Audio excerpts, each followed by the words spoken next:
RSA, a division of EMC, Tuesday announced the release of the latest version of its adaptive authentication technology, which is used by banks to help spot and block unauthorized transactions or account takeovers.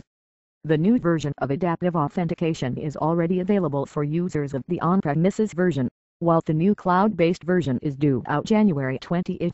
According to Amy Blackshaw, Senior Product Marketing Manager for RSA's Identity Verification and Protection Products, RSA counts about 70 out of top 100 U.S. banks as adaptive authentication customers. The goal of most financial malware is to take over the target's bank account, allowing the attackers to transfer the money it holds into an account they control. Account takeover is currently the single most important issue for our customers, said Manoj Nair, General Manager for RSA's Identity and Data Protection Group, in a statement. That's because the quantity of account takeover attacks, meaning an attacker has cloned an ATM card or stolen related details, perhaps including account access codes and PINs, continues to increase. According to a survey of 100 financial service institutions released by the Financial Services Information Sharing and Analysis Center (FSISAC) earlier this year, and conducted by the American Bankers Association, account takeover more than tripled between 2009 and 2011.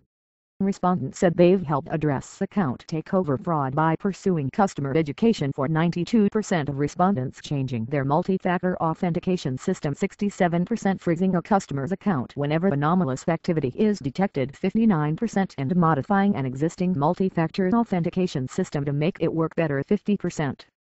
To help businesses better spot account takeover attempts, the RSA Adaptive Authentication revamp includes better Trojan detection features, for example, to detect proxy attacks in which an attacker logs onto a bank site from a proxy IP address, rather than a verified IP address for the customer. The updated software also has new techniques for detecting HTML injection attacks, which attempt to make surreptitious transactions when a user is logged onto a banking site, as well as attempt to harvest additional user credentials, such as social security numbers and website PIN codes. The updated software also includes man-versus-machine technology to guard against attack scripts that can be used to automatically add payees to accounts and automatically disperse money to outside, attacker-owned accounts. The software detects this in part by literally assessing whether mouse movements and keystrokes are being used to enter data, or whether the information is being entered by a script.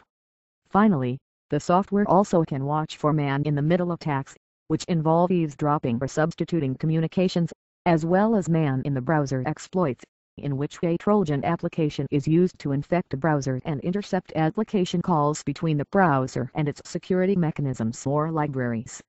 One of the new adaptive authentication features involves risk assessment for ATMs themselves, in part to help spot and block money mule operations.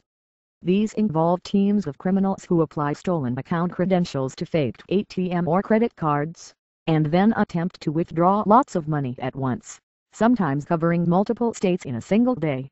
Something we've heard loud and clear, specifically from a lot of developers.